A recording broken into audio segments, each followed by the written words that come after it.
В селе Кенсу, расположенном у подножья гор на восточном побережье озера Иссык-Куль, в 1968 году родился Садыр Джапаров. Мальчик рос в многодетной семье, всего их было 11 братьев и сестер. Родители Нуркоджо Ата и Кадича Апа были уважаемыми людьми. Папа сначала работал пастухом, потом перевелся в лесхоз, а мама работала в совхозе. 96 жылы bu işi özünün gücü менен ажыга барып келди. Мой брат Нуркоджо, проработав много лет лесником, выйдя на пенсию в 1996 году, одним из первых в Иссык-Кульской области совершил хадж. Вернувшись, они с детьми построили здесь мечеть. Воспитывая детей, мой брат всегда говорил им, чтобы они помогали слабым, не говорили ни о ком плохого, были справедливыми и порядочными людьми, находясь вдалеке от черных сплетен. Не только его дети, но и я жил, прислушиваясь к советам старшего брата. 96 жылы апрель-май айында болду керек келди. Из воспоминаний дяди Садыр был очень шустрым мальчиком. Он всегда доводил начатое до конца. Особым отличием характера была смелость и решительность. Тетя же говорит, что Садыр был решительным и принципиальным. Он не боялся высказывать свое мнение, даже если оно не совпадало с большинством. Садыр и Сабыр были любимчиками покойного дедушки. Когда они гостили у него, он угощал их большими кусочками сахара, которые прятал в платочек. Садыра, наверное, он любил за то, что тот всегда открыто говорил правду, что и было его отличительной чертой характера.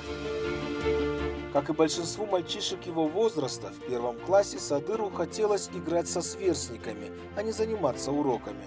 Но потом он поставил учебу на первое место, подтянулся и даже обогнал одноклассников по многим предметам. При этом он успевал помогать родителям по хозяйству. Отец строго воспитывал нас, и даже иногда кому-то доставалось камчой, но Садыру доставалось меньше, чем нам. Он был трудолюбивым мальчиком и очень честным. Однажды мама стоя принесла к нам конфеты в кармане. Тогда Садыр сказал ей, что не нужно приносить сладости с чужого стола. После этого мама не приносила, боясь, что Садыр опять будет недоволен. Первая учительница Садыра вспоминает, что в классе он был лидером, справедливым и добрым, готовым всегда протянуть руку помощи, заступиться за слабого. Помню, однажды мы пошли на экскурсию на озеро Культур. Купаться там было запрещено, со всех сторон озеро было ограждено, и подобраться к нему было тяжело. Но одна девочка каким-то образом оказалась у воды, поскользнулась и упала. Пока все стояли и думали, что делать, Садыр, не раздумывая, прыгнул в воду и вытащил ее на берег. Не могу передать, как я была благодарна ему. Учительница также говорит, что ко всем предметам Садыр относился одинаково серьезно, а вот русский язык ему давался с трудом, и он усиленно занимался, чтобы хорошо знать язык. Одноклассники вспоминают, что не только в школе, но и на улице Садыр Джапаров был лидером, способным найти общий язык с каждым мальчишкой. Зачастую именно он разрешал споры между ребятами.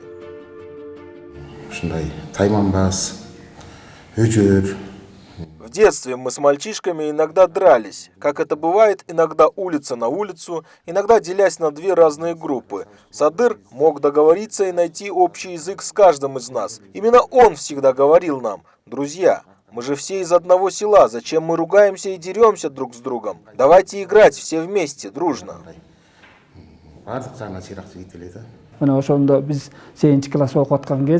Сегізінші класс оқып кезіп, Түй районы бойынша бірінші местен алдық. Садыр Джапаров был капитаном школьной команды по футболу. Он очень любил спорт. В 8 классе на спартакиаде мы заняли первое место в Тюбском районе. И первыми, кто принесли вот этот кубок в школу. Затем нас пригласили участвовать в областном чемпионате. И там мы заняли 3-е место. Однажды учительница сказала, что футболом ничего не добьемся. Тогда Садыр ей ответил: ну вот, Эдже, мы ведь принесли вам этот кубок.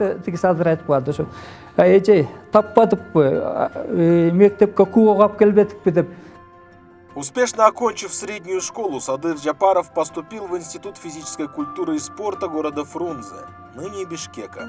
Его преподаватель и тренер Медетбек Букуев говорит, что уже в те годы Садыр Джапаров выделялся среди лидеров своей человечностью и благородством. Такие люди, они всегда выделяются из общего фонда. Я приведу одного-двух примеров. Будучи студентом, когда он, по-моему, учился на 2-м курсе, одним из его студентов, одного из студентов из его группы, оказывается, спортивной обуви не было. Он, оказывается, жил в недостатке. И при мне я был свидетелем, как он свою новую обувь, только что купленную обувь, снял с себя. Я, говорит, себе куплю и подарил этому одногруппнику. Таких качеств надо от природы дано. В юные годы было видно и заметно, что с этого парня что-то выйдет. Я тогда еще сказал, но не знал, что наконец-то он добьется своего. Когда-то говорил, что я стану президентом. Я в шутку это воспринимал, но целеустремленность, человечность его, простота, широкая эрудиция, любовь к своей родине, вот эти все качества у него есть.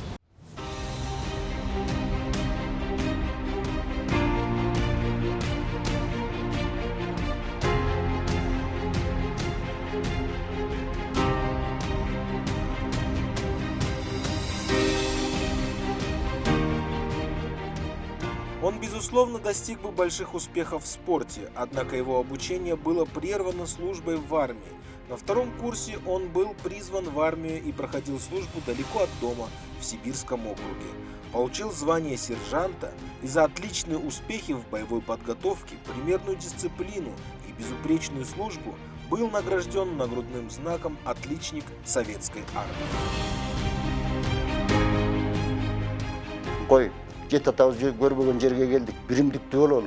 Вдали от родины понимаешь, как важно иметь рядом того, кто тебя поддержит. Садыр Джапаров был именно таким человеком. Он всегда говорил нам, что нужно держаться друг за друга. Только вместе, объединившись, мы сможем преодолеть все тяготы армейской жизни. По возвращению из армии Садыр Джапаров продолжил учебу в институте, окончив его с отличием. В 38 лет он получил 2-е образование, окончил юридический факультет Кыргызско-Российско-Славянского университета. Там, по словам Медетбека Вокуева, их пути пересеклись во 2-й раз. Тогда я еще раз убедился, что до этого, если он владел многими человеческими положительными качествами, учась и закончив наш Славянский университет, он тогда себя еще раз продемонстрировал, что он является еще высоким управленцем, высокоорганизованным. Юридически слету, это не каждому, слету все, будучи депутатом он учился, слеты, все нюансы каждого предмета на лету хватал. И тогда я удивлялся, говорит, откуда у него столько. И самое главное, его качество, или один из самых главных качеств, это поймать в любом деле суть. А это не каждому дано, не каждый. Вот. В дихканском хозяйстве Санташ хорошо знали Садыра Джапарова. Там он начинал свой трудовой путь простым рабочим. Да и про всю семью Джапаровых говорят, что они заслужили уважение тем, что работали честно, всегда помогали нуждающимся и поддерживали родное село. Тегермен алып келди. Түп район боюнча тегермен жок болчу. В Тюбском районе не было мельницы. Их семья первыми построили мельницу здесь, затем привезли маслобойку, построили мечеть, спортплощадку, оказывали помощь матерям-одиночкам, детям-сиротам. Кому-то муку, кому-то масло давали. Разве можно это забывать? Жесир аялдарга ошо бүт баарыны жөнөкөй, мына 10 мешоктоп. Сегодня Садыр Джапаров пользуется заслуженной поддержкой на своей малой родине. Прежде всего потому, что никогда не занимался самообогащением, а защиту интересов народа ставил на первое место.